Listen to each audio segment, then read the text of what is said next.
Секое одлагање е подобро отколку попис по секоја цена. Експертите се погласни дека владата треба да се реши да ја одложи оваа операција. Според универзитетскиот професор Љубомир Цуцуловски, најразумна одлука е да се одложи за наесен или за другата година.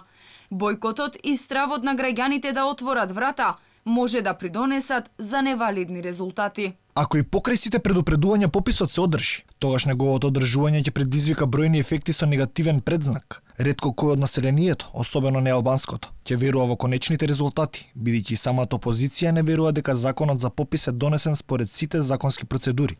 Бојкотот, според некој, би можел да биде излезот. Меѓутоа, мора да се води сметка дека тој нема да биде целосно спроведен и, според тоа, не би биле точни податоците за етничката структура на населението, бидејќи бојкотот би одал најверојатно по етничка линија.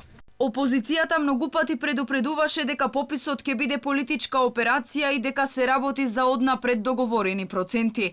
Сепак заменик директорот на Државниот завод за статистика уверува дека попишувањето не е пазар и нема да дозволи да стават потпис на незаконски попис. За прв пат оваа година се прави попис од стручно тело, кој што значи Државен завод за статистика. Не сме тука ние поставени од никого, ниту јас би прифатил такво нешто, да седам сега тука, да некој ми делегира господинот Ахмети или господинот Заев, мене да ми се јави да ми каже направете вие да има 30% македонци, 20% албанци и толку турци.